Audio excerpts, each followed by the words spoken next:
تنبیہ الغافلین میں فقی ابو لیث سمرقندی رحمۃ اللہ علیہ فرماتے ہیں کہ حضرت عبداللہ بن عباس رضی اللہ تعالیٰ عنہ نے فرمایا کہ میں نے اللہ پاک کا یہ ارشاد اعوذ باللہ من الشیطان الرجیم ہا اقرؤ کتابیہ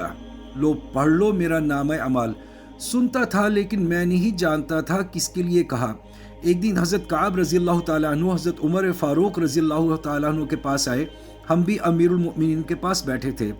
حضرت عمر رضی اللہ تعالیٰ عنہ نے فرمایا اے کعب ہمیں کوئی ایسی حدیث مبارک سنائے جو قرآن پاک کے مشابہ ہو۔ حضرت کعب رضی اللہ تعالیٰ عنہ کہنے لگے روز قیامت اللہ تعالیٰ ایک کشادہ وسیع میدان میں مخلوق کو جمع کرے گا، ایک پکارنے والا سب کو ندا دے گا، پھر ہر قوم ان کے امام کے ساتھ پکارا جائے گا، یعنی ہر گروہ کو اس کے اس معلم کے ساتھ جو انہیں راہ ہدایت دکھاتا تھا یا انہیں گمراہ کرتا تھا۔ راہ ہدایت دکھانے والے امام کو اس گروہ سے پہلے بلایا جائے گا، وہ آگے بڑھے گا، اس کا نامہ اعمال اس کے دائیں ہاتھ میں تھما دیا جائے گا اور اس کے گناہوں کو مغفی رکھا جائے گا۔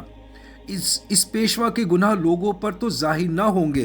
لیکن وہ خود اپنے گناہوں کی فہرست کا مطالعہ ضرور کرے گا تاکہ یہ نہ کہہ سکے کہ میں تو اپنے عملوں کی بدولت جنت میں جا رہا ہوں۔ لوگ اپنے پیشوا کی نیکیوں کی طویل فہرست دیکھ کر کہیں گے مبارک ہو اس خوش نصیب کو جس کی یہ نیکیاں ظاہر ہوئیں، جبکہ وہ شخص اپنے دل میں اپنی برائیوں کو دیکھ کر کہہ رہا ہوگا ہائے میں تو مارا گیا، لیکن جب گناہوں کی فہرست کے آگے آخر میں نگاہ ڈالے گا تو لکھا ہوا ہوگا میں نے تجھے بخش دیا۔ نورانی تاج کہ جس کی ضیاء پاشیاں آنکھوں کو چندھیا رہی ہوں گی اس کے سر پر سجا کر رکھا جائے گا۔ اپنے ساتھیوں کے پاس جا کر انہیں خوشخبری دے دو کہ سب کے لیے تیری طرح ہی اعزاز مقدر ہو چکا ہے۔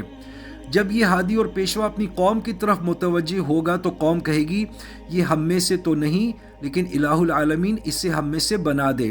اور اسے ہمارے یہاں بھیج دے۔ پھر وہ اپنی قوم کے پاس آ کر کہے گا ہا اقرؤ کتابیہ لو پڑھ لو میرا نامہ اعمال، میری تو بخشش ہو گئی۔ تمہیں خوشخبری ہو تم میں سے ہر شخص کے لیے وہی اعزاز ہے جو میرے لیے ہے۔ پھر گمراہی کی راہوں پر ڈالنے والی امام کو بلایا جائے گا، اس کی طرف نامہ اعمال جو بڑھایا جائے گا تو وہ دائیں ہاتھ سے پکڑنے کی کوشش کرے گا، لیکن اس کے دائیں ہاتھ کو توق بنا کر اس کی گردن میں ڈال دیا جائے گا۔